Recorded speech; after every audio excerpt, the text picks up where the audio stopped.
The bridge of the Artemis fell silent as the massive alien delegation materialized without warning.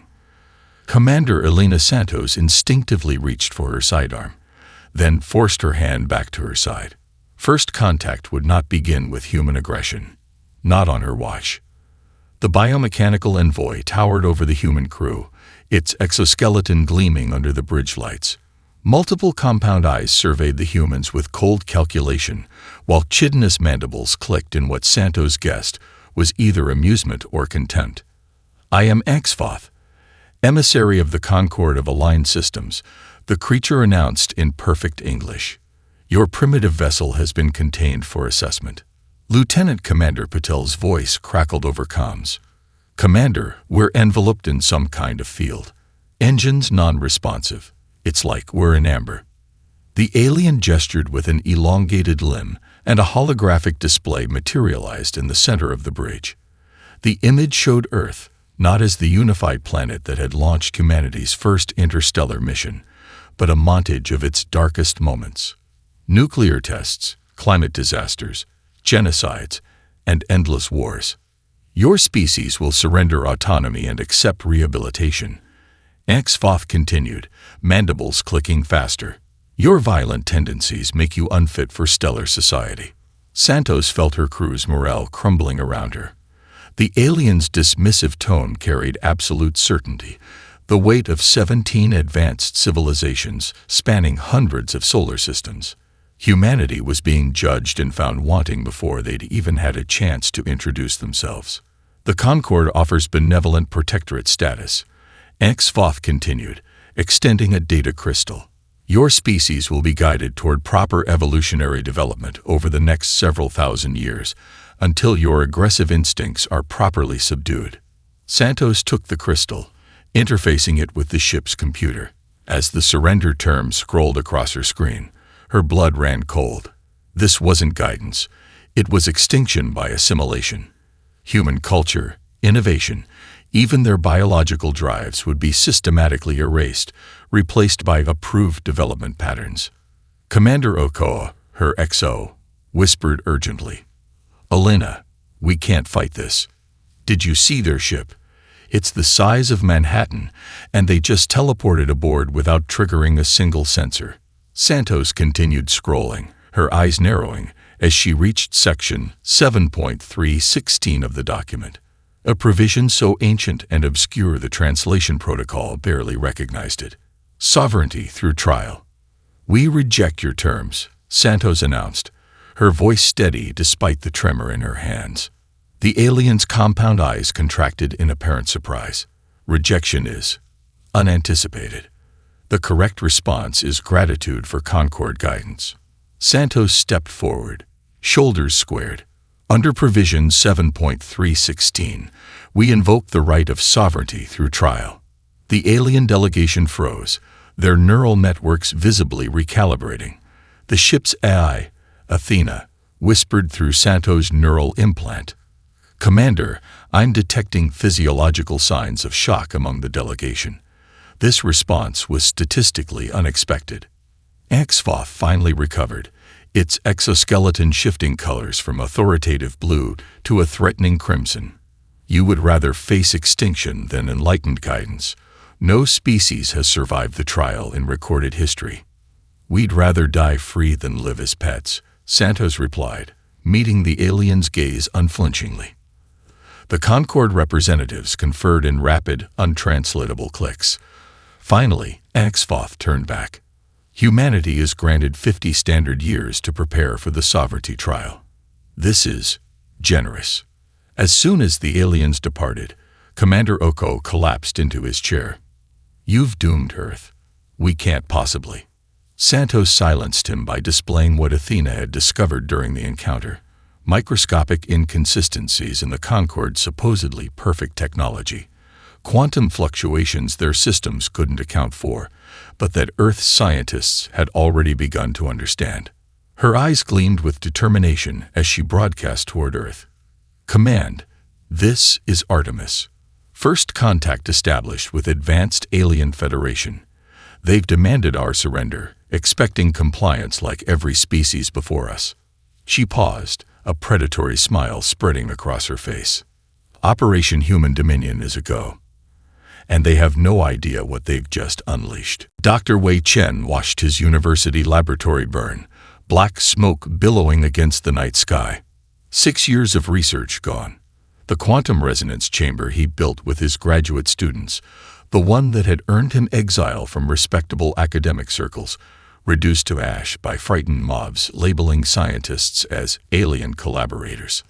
Ironic, he muttered. They destroy the very work that might save them. A military transport screeched to a halt behind him. Major Kamala Okafor emerged, her United Defense Initiative uniform still new and stiff. Dr. Chen, we need to move. There's another mob forming 2 blocks away. Let them come, Chen replied bitterly. I've nothing left to lose. Earth does, Okafor countered, pulling him toward the vehicle. Commander Santos transmitted data about the Concorde. Your insane theories about quantum entanglement across probability states. They're not just right. They're exactly what the aliens are afraid of. The transport roared through burning streets. Across the globe, similar scenes unfolded as humanity reeled between terror and defiance. Nuclear silos were activated in 7 nations before Santos' complete transmission reached Earth's governments, revealing critical weaknesses in Concorde technology. 3 days later, Chen stood in a vast underground facility beneath Antarctic ice. Engineers from a dozen nations worked frantically, repurposing equipment never meant to function together. This was supposed to be a climate research station, Okafor explained, leading him through security checkpoints. Now it's alpha site for Project Human Dominion. In a secured chamber, Chen found something impossible.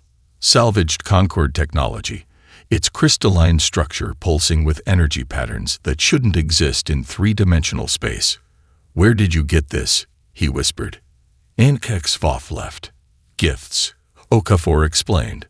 Seemingly basic technology to help us prepare appropriately for the trial. They believe we'll attempt to copy their development path. Chen's fingers trembled as he interfaced with the alien tech.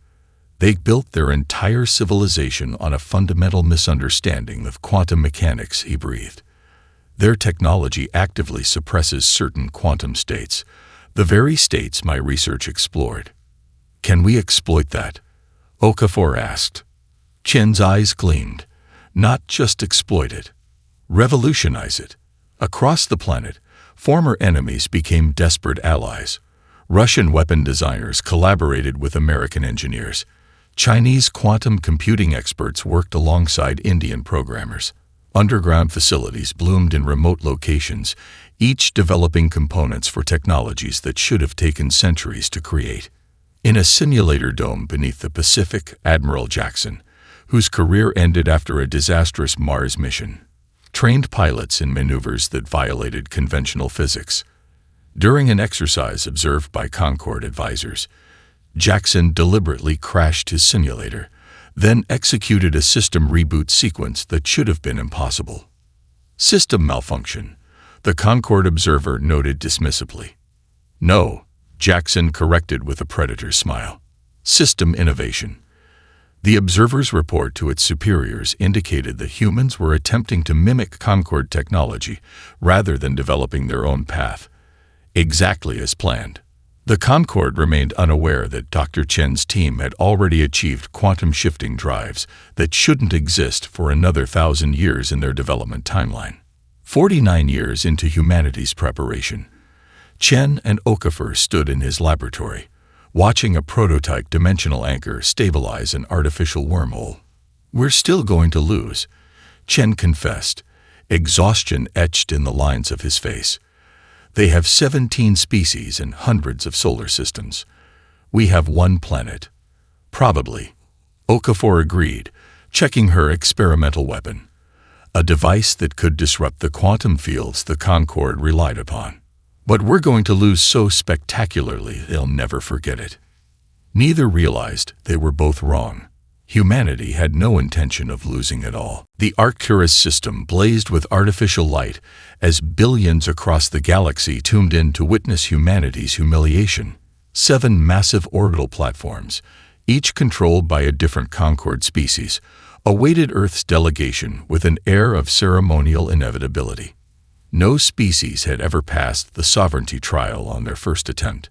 Most required millennia of guidance before earning independence. Commander Santos, now Admiral after 50 years of preparation, led humanity's delegation aboard the UES Defiant. Dr. Chen and Major Okafor, both bearing the marks of half a century's desperate work, flanked her as they approached the first platform. "Remember," Santos whispered, "they expect us to fail. That's our advantage." The crystalline Vex administered the first challenge. Their silicon hive mind projected directly into the neural cortex of each human representative, forcing them to interface with multidimensional Concord data structures, a process that had driven other species to madness. "Your minds will now be evaluated for compatibility with civilized information frameworks," the Vex administrator announced, its crystalline body vibrating at frequencies that induced unease in organic beings. Chen nodded to Santos, who gave the signal. The human delegation activated neural interfaces that shouldn't exist for centuries, technology developed in the Antarctic facility that allowed humans to perceive multidimensional data streams as intuitive visual landscapes. Impossible, the Vex administrator's crystals vibrated in dissonance as the humans navigated complex data structures with ease. "Your minds should have shattered." "Our minds were born shattered," Chen replied calmly. "We call it individuality." The telepathic meridians administered the second challenge, probing humanity's social cohesion for vulnerabilities. Their seven-lobed brains pulsed with confusion as they encountered human psychology. "Your species maintains contradictory beliefs simultaneously," the Meridian Examiner noted with concern. "Individuals hold opposing viewpoints yet function cooperatively. We call it democracy," Santos explained. "Strength through diversity of thought." When the Meridians attempted to exploit historical human conflicts, projecting images of wars and atrocities, they encountered the psychological concept of agreeing to disagree, a paradox by Concord standards where consensus was mandatory. "Their conflict doesn't destroy them," a Meridian whispered in horror to its colleagues. "It strengthens them." The gelatinous Alloro administered the third challenge, testing human empathy through simulated moral dilemmas involving the sacrifice of the few to save many. They expected humans to either fail through selfishness or break under emotional strain. Instead, Major Okafor introduced the concept of volunteering, individuals choosing sacrifice rather than being selected. The statistical probability of this response is negligible. The Alloro observer's translucent body pulsed with agitation. "No rational being chooses harm." "Courage isn't rational," Okafor replied. "That's what makes it valuable." Each subsequent challenge followed the same pattern. The Concord expected submission to their superior wisdom. Humans responded with audacious innovation.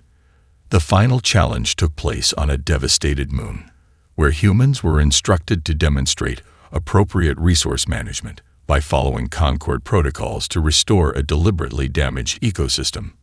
Admiral Jackson, leading this phase, studied the Concord's meticulous 1,000-step restoration plan, then set it aside. "With respect," he announced, "we'll use our own method."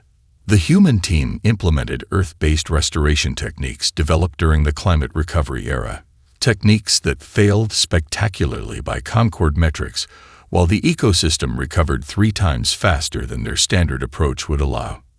"You have failed to follow proper procedure," the Proctor Overseer announced, its ancient voice resonating with disapproval. "We've failed your procedure," Santos corrected, standing tall despite her age, "but exceeded your results. Isn't outcome what matters?" The 7 Concord species conferred in a private quantum channel, their confusion evident even through their alien expressions. For the first time in recorded history, a species had completed the trial in a single attempt, not by following the rules, but by breaking them so thoroughly they could not be fixed. The Proctor's final words echoed across the Arcturus system. "Humanity is granted independent status within the Concord. May all species survive your uniqueness." The Concord's central parliament, a massive orbital structure encircling a neutron star, hummed with tension as Ambassador Lin Cheng approached the chamber. At 34, she was Earth's youngest quantum diplomat, chosen for her unparalleled ability to process multidimensional political dynamics. Cheng arrived aboard the modest vessel Prometheus, which the Concorde dismissively classified as barely spaceworthy.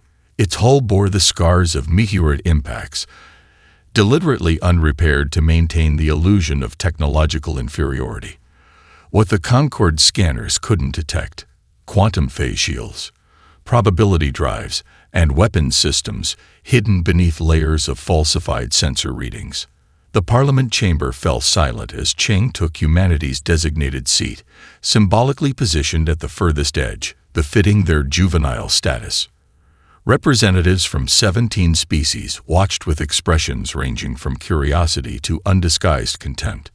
The chamber's central days illuminated, revealing the life support chambers of the proctors, ancient beings who hadn't left their preservation pods in millennia.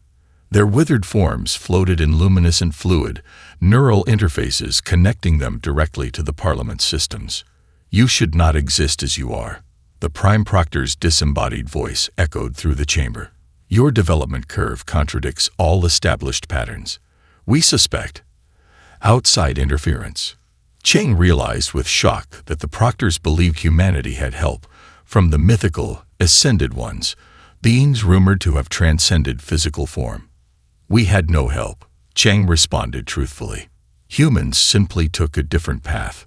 "Impossible." The word resonated through the neural network connecting all present. No species advances from primitive to independent in a single generation without guidance. The proctors launched a covert investigation, dispatching their most sophisticated surveillance to Earth. Their agents returned with disturbing reports. Humans developed quantum technologies by embracing theoretical physics the Concorde had deliberately classified as dangerous and unproductive millennia ago. When presented with evidence that humans achieved their advances naturally, the proctors refused to acknowledge the data. Their worldview couldn't accommodate the possibility that their carefully structured development path might be inferior to humanity's chaotic exploration. Meanwhile, humanity established trade routes to frontier worlds where Concorde oversight was minimal. On the desert planet Osiris, human engineers helped the insectoid Ket overcome centuries of water scarcity in weeks. On frozen Tundra 9, human adaptive agriculture techniques brought food security to the avian Syria for the first time in generations. Word spread through quantum channels the proctors couldn't monitor. Species that had accepted Concorde restrictions for millennia began asking uncomfortable questions. Why were these techniques forbidden? Why must all technological progress follow the sanctioned development path? After a contentious parliament session, a junior Meridian diplomat approached Cheng in a secure location. "My species lost something long ago," she admitted, her seven-lobed brain pulsing with neural patterns Cheng's translators identified as anxiety. "We called it curiosity. Watching your kind has awakened it in some of us." The Meridian hesitated, then added, "Our historical archives contain references to research paths abandoned under proctor guidance, paths similar to your quantum theories." Cheng recognized the risk the diplomat was taking and offered a small device. Outwardly a diplomatic gift, inwardly containing information that violated dozens of Concorde restrictions. "We call this scientific freedom," Cheng explained. "Use it carefully." As the device changed hands, neither noticed the microscopic proctor surveillance drone recording everything. That evening, the Prime Proctor convened an emergency session of the Inner Circle, the oldest and most powerful representatives of the original Concorde species. "Humanity represents a fundamental threat to galactic stability," the Prime Proctor declared. "They distribute forbidden knowledge without restriction. They innovate without approval. Worst of all, they inspire independence." The word hung in the chamber like a curse. The Ascended Ones must be guiding them. A Vex representative insisted. No species naturally develops such disregard for proper order. Regardless of source, The Prime Proctor concluded, the human contagion must be contained before more systems are infected with their methods. Across the galaxy, sleeper protocols embedded in Concord communication relays began to activate silently, awaiting the final command. The neutron star NGC 4792 went supernova without warning, sending a catastrophic gamma-ray burst toward the densely populated Vega system.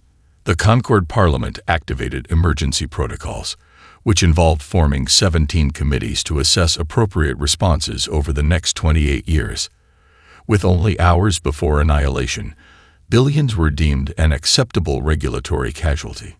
Captain Sophia Rise of the UES Intrepid watched the evacuation order flash across her command console. The directive was clear: priority extraction for Concord officials and designated elites only. The billions of ordinary citizens would be left to die. Images flashed through her mind. Her parents, Venezuelan climate refugees, turned away at borders as rising seas claimed their homeland. The phrase, acceptable casualties, had defined her childhood. Belay that, she ordered her stunned crew. We're staying. Commander Park, her science officer, stared in disbelief. Captain, the Intrepid is a diplomatic vessel. We don't have the capabilities to activate protocol firewall. Rise interrupted, entering her command authorization. The ship's external appearance flickered as concealed systems came online. Dr. Chen's prototype quantum shield generator, disguised as a standard diplomatic protection array, powered up with a deep thrumming that resonated through the hull. Position us at the leading edge of the radiation front, Rise ordered as the crew scrambled to their emergency stations. The Intrepid accelerated toward certain death, taking position directly between the gamma-ray burst and the populated worlds of Vega. Park's voice shook as he reported, probability of survival, 12%. Better odds than I've had before, Rise responded as the radiation front engulfed them. The shield flickered into existence, a quantum barrier designed for Mars solar flares, never intended for this magnitude of cosmic violence. The hull temperature soared, systems failing cascade style, as the barrier absorbed energy no human vessel was designed to withstand. Just as collapse seemed inevitable, a second human ship arrived. The UES Defiant, slipping into position alongside the Intrepid, adding its shield capacity to the defense. Then a third arrived, a merchant vessel that had been retrofitted with experimental technology. Together, the human ships created an overlapping barrier of quantum fields, each absorbing a portion of the devastating radiation. When the burst finally dissipated, the Intrepid's hull glowed white-hot, systems failing catastrophically. Rescue ships found Captain Rice alive but severely radiation-scarred, refusing treatment until the last civilian was evacuated. Across the Concord, footage of human ships deliberately intercepting a gamma-ray burst to save alien lives became a galvanizing symbol. Species that had never questioned Concord leadership witnessed something unprecedented: self-sacrifice without calculation of benefit. 3 weeks later, as Reyes recovered in a medical facility on Earth, representatives from 7 Concord species arrived in secret. The telepathic Meridian came with newly awakened curiosity. The silicon-based Vex brought forbidden computational theories. The warrior Drex, whose battle prowess had been systematically bred away by Concord guidance, arrived with ancient combat techniques preserved in hidden archives. "We want what you have," they told Ambassador Cheng, who had arranged the clandestine meeting. "Not your technology. Your spirit."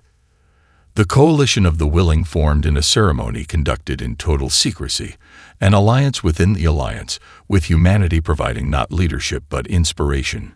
Each species swore to protect the others, share knowledge freely, and resist the Proctor's enforced stagnation. 3 days later, Captain Rice, still recovering from radiation poisoning, received an unexpected visitor in her medical bay, a Proctor observer, the first seen outside Parliament in centuries.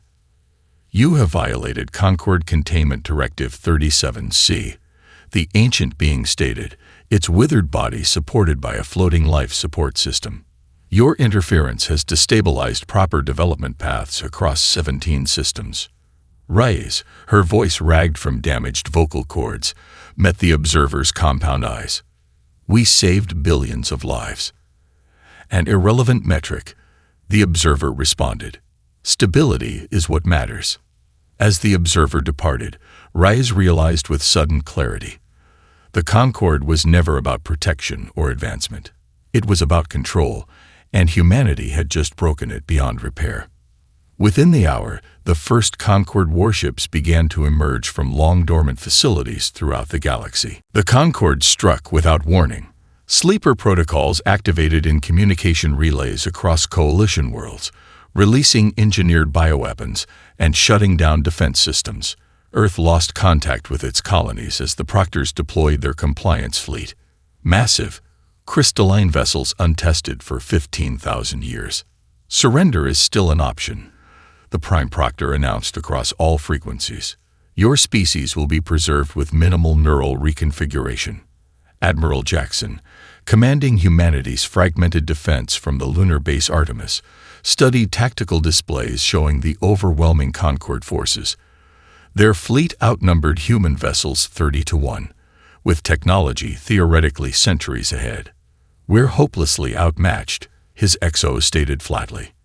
Exactly as I prefer it, Jackson responded, activating Operation Hornet's Nest. The order flashed through quantum channels to all human vessels. Fall back. Draw them in. Strike where they aren't looking. Across Concorde space, apparent human defeats transformed into chaotic battlegrounds.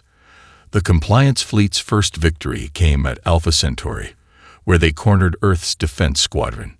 But as the Concorde commander celebrated, the disabled human ships suddenly accelerated to ramming speed. Targeting computers cannot predict their vector. A Vex commander reported in confusion. They appear to be intentionally sacrificing functional vessels. On the Coalition world Meridia, Concorde forces cornered a small human scientific outpost. Rather than surrendering, the scientists released their research, quantum communication protocols, to the local population before being captured. Within hours, Meridian resistance cells coordinated in ways the Concorde couldn't track. The pattern repeated across 17 systems. Humans shared technology freely rather than hoarding it, empowering rather than controlling their allies. Most shocking to the Concorde, humans fought harder when losing. After each defeat, survivors became more creative, more willing to attempt irrational strategies. Coalition species began adopting this approach, their carefully controlled evolutionary traits reasserting after millennia of suppression. The Drex, once the galaxy's premier warriors before the Proctors engineered compliance into their genetics, rediscovered battle fury. The telepathic Meridians, taught for millennia to maintain consensus, embraced tactical disagreement. The silicon-based Vex, designed for predictable processing, introduced randomness into their calculations. They're becoming unpredictable, the Proctor High Command reported with growing alarm. The human contagion spreads faster than our models anticipated. The war culminated at the Battle of Rigel, where Jackson's outnumbered fleet faced the Concorde Armada near a pulsar. The Concorde commander, certain of victory, transmitted surrender terms. Your resistance is mathematically futile, the transmission stated. Accept rehabilitation. Jackson's response was brief. Math isn't everything. As defeat seemed certain, Jackson initiated Protocol Lazarus, deliberately shutting down all systems shipwide, then executing a precisely timed reboot sequence synchronized with the pulsar's electromagnetic pulse. The maneuver, something no Concorde commander would ever risk, created a momentary blind spot in their targeting systems. In that fractional second, the human fleet accelerated to quantum shift, emerging inside the Concorde formation at ranges where their unorthodox weapons proved devastating. Impossible, the Concorde commander transmitted as their flagship systems failed. You accepted a 87.3% probability of self-destruction. We've faced worse odds just evolving on our homeworld. Jackson responded as the Concorde formation broke apart. Aboard the Proctor command vessel, emergency protocols activated as tactical displays showed the unthinkable. The vaunted compliance fleet was retreating, their formations shattered by human unpredictability. "How can they defeat us?" a Vex counselor demanded. "Our technology is superior in every measurable way." The Prime Proctor's ancient voice rasped through the neural link. "Because they embrace what we have spent millennia eliminating from all species: chaos, risk, sacrifice. They would rather die free than live under control." As video of the Rigel victory spread through quantum channels, 3 more Concorde species defected to the Coalition. For the first time in recorded history, the Proctors faced something they could not control: choice. "Activate the Nova Network," the Prime Proctor commanded. "If we cannot maintain order, we will reset the board entirely." With Concorde forces in retreat, Ambassador Cheng proposed a diplomatic resolution, personally leading a mission to the Parliament, despite 3 assassination attempts en route. When her shuttle docked, she found the once orderly chamber transformed, physically divided between Concorde loyalists and silent dissenters. The Prime Proctor, appearing in person rather than through projection, looked physically diminished. Its ancient body required extensive support systems, the technology struggling to maintain a form that should have transcended millennia ago. "You cannot comprehend what you have done," the Proctor rasped, mandibles clicking in agitation. "The Concorde exists for a purpose beyond your primitive understanding." "Then help us understand," Cheng replied, extending her hand in the universal gesture of peace. "Why deny species the right to forge their own path?"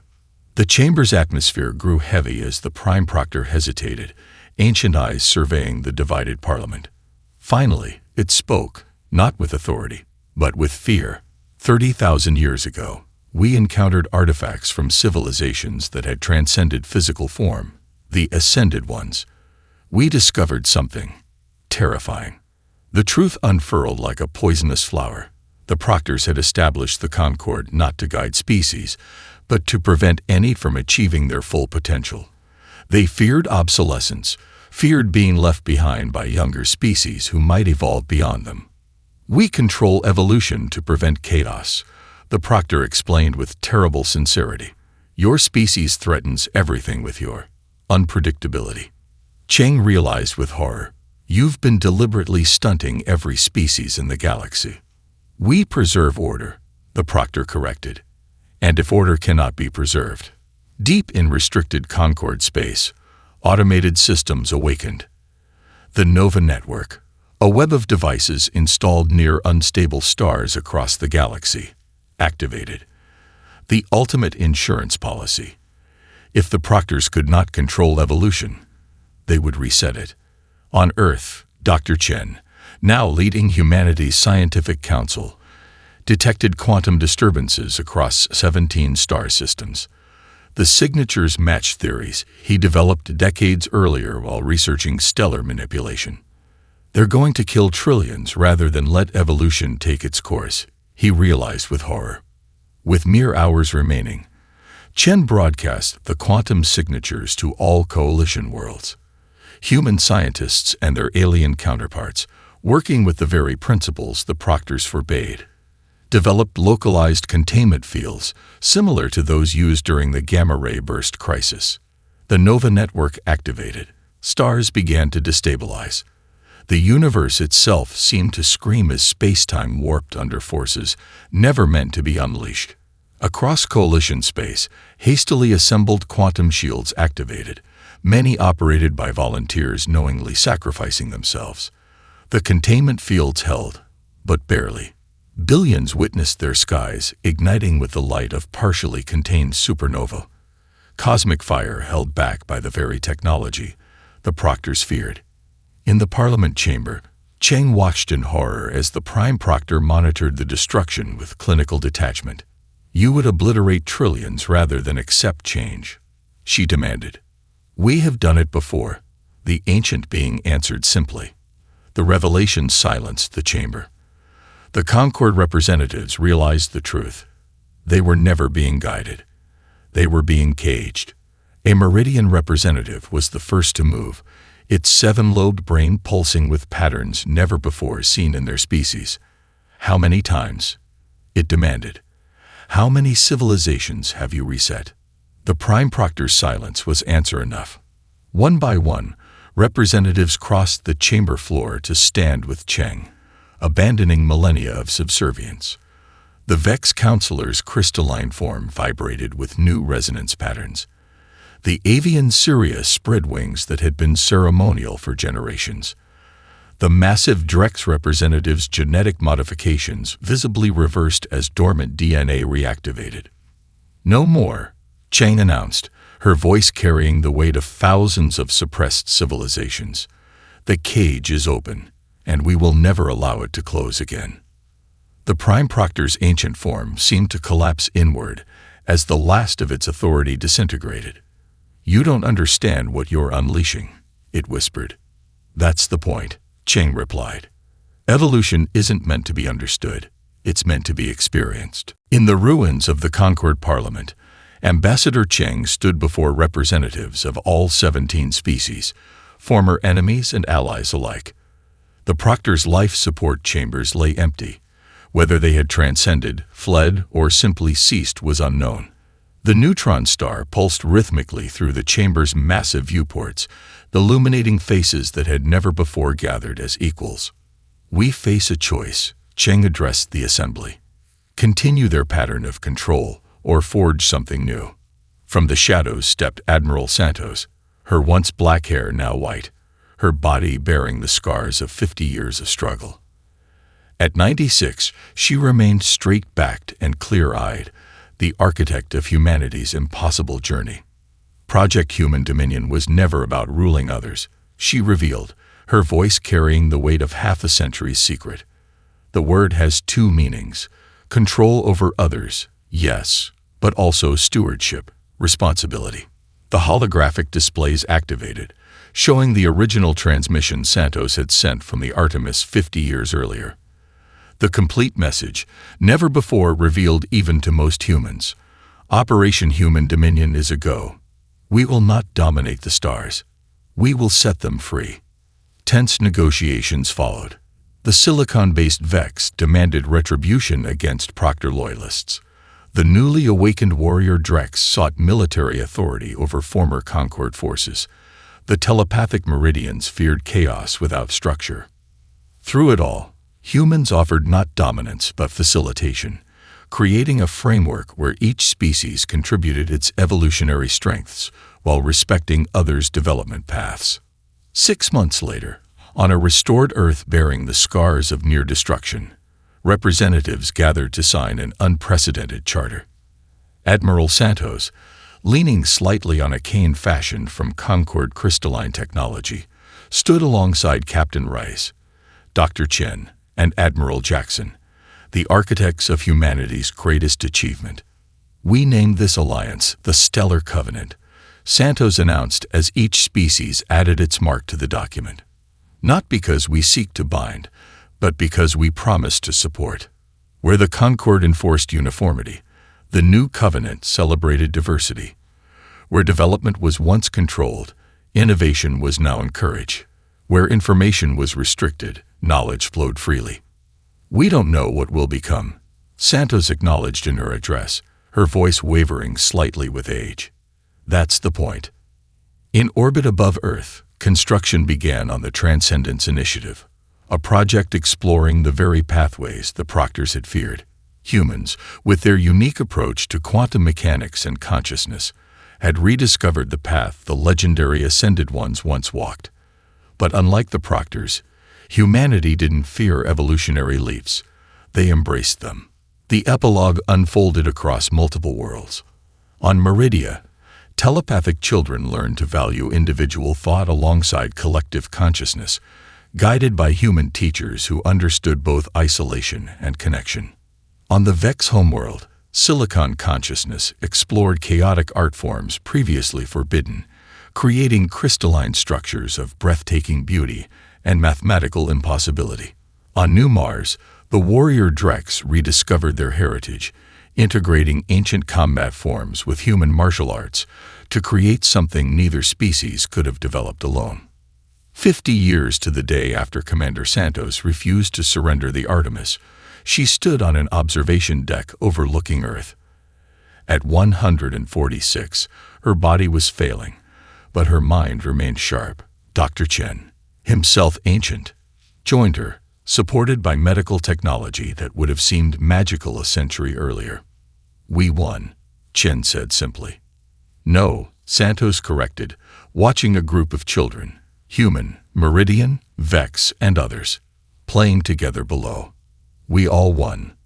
Above them, stars flickered in new patterns as the first tendrils of truly advanced, post-physical civilization began to emerge, not separated by species, but united by shared purpose.